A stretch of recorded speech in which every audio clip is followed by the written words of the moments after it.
Selamat pagi teman-teman kelas 5 SD. Masih kita belajar di channel Bu Yuni. Silahkan kita simak pelajaran kita hari ini. Melanjutkan materi yang kemarin, masih di tema 2, subtema 1. Hari ini teman-teman, kita akan belajar di MUPEL IPS tentang jenis-jenis usaha ekonomi masyarakat. Teman-teman, apa yang dimaksud dengan kegiatan ekonomi? Kegiatan ekonomi adalah semua kegiatan yang dilakukan manusia untuk memenuhi kebutuhan hidupnya. Nah, untuk memenuhi kebutuhan hidupnya itu, manusia melakukan berbagai jenis-jenis usaha ekonomi. Nah, jenis-jenis usaha ekonomi itu ada di beberapa bidang. Di antaranya yang pertama adalah bidang agraris. Sebagai negara agraris, yaitu negara yang sebagian besar penduduknya bermata pencarian sebagai petani, maka usaha ekonominya bisa meliputi bidang pertanian dan perkebunan. Lalu, apa bedanya pertanian dan perkebunan? Teman-teman, pertanian adalah usaha yang dilakukan di sawah atau di ladang dengan tanamannya adalah tanaman yang bisa dipanen atau usianya kurang dari 6 bulan, sehingga sebelum 6 bulan itu sudah dipanen. Nah, untuk meningkatkan produksi pertanian, maka pemerintah melakukan beberapa metode untuk usaha-usaha peningkatan hasil pertaniannya. Yang pertama adalah intensifikasi, kemudian ekstensifikasi, diversifikasi, rehabilitasi, dan mekanisasi. Untuk pengertian masing-masing dari upaya-upaya atau metode dari pemerintah ini, teman-teman bisa melihat di halaman di glosarium pada modul tema 2 ini. Berikutnya adalah perkebunan. Apa yang dimaksud dengan perkebunan?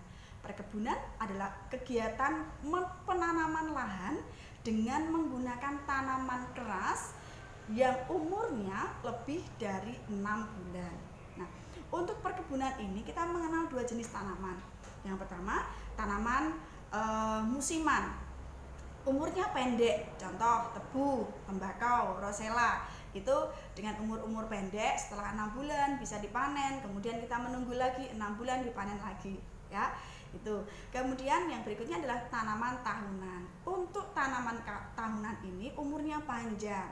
Jadi setiap 1 tahun sekali hanya bisa dipanen. Itu ya, jadi tahu bedanya. Nah, bidang berikutnya adalah peternakan. Peternakan adalah kegiatan budidaya hewan yang diambil hasilnya. Bisa berupa telur, bisa berupa daging, bisa berupa bulu-bulunya, dan lain sebagainya. Nah, untuk peternakan ini teman-teman dibedakan lagi menjadi 3 jenis. Yang pertama, peternakan kecil. Peternakan kecil meliputi hewan-hewan piaraan seperti kelinci, kambing, domba, biri-biri. Itu masuknya dalam peternakan kecil. Berikutnya peternakan hewan besar.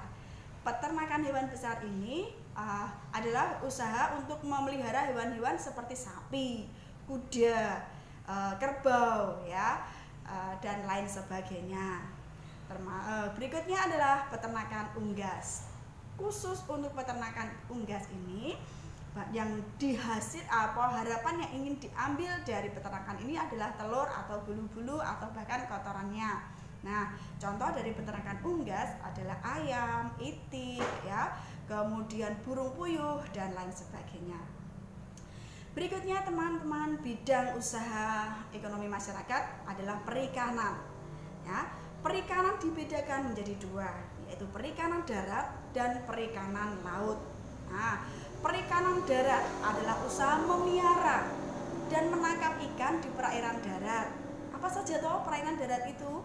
Ada sungai, ada rawa, ada danau, ada waduk, bendungan, empang, dan lain-lain. Termasuk kolam kita, ya, itu masuknya dalam perikanan perairan darat. Nah, perairan darat itu bisa dipakai untuk tempat hidupnya hewan-hewan seperti lele, mujair, nila, gurami, emas, ya, dan lain sebagainya.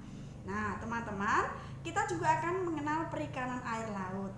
yaitu usaha untuk menangkap ikan di daerah pantai atau laut. Untuk ikannya, untuk jenis hewannya banyak sekali. Ada udang, ada kerang, ada cumi-cumi, ada rumput laut, serta ikan-ikan laut lainnya. Nah, satu hal lagi teman-teman, kita mengenal ikan bandeng. Nah, khusus untuk ikan bandeng ini, dia hidupnya di air payau. Apa itu air payau?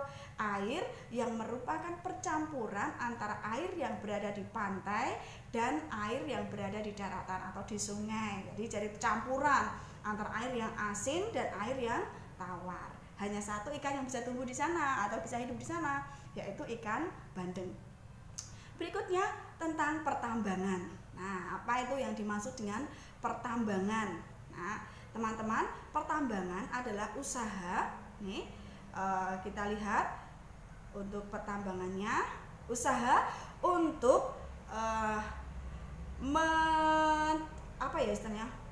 menggali barang-barang yang berupa mineral, logam atau energi yang lain. Untuk pertambangan kita bedakan lagi menjadi 3. Ada tambang mineral logam, ada barang tambang mineral non logam, kemudian dan ada barang tambang sebagai sumber energi seperti minyak bumi dan lain-lain. Nah, teman-teman, berikutnya adalah bidang kehutanan.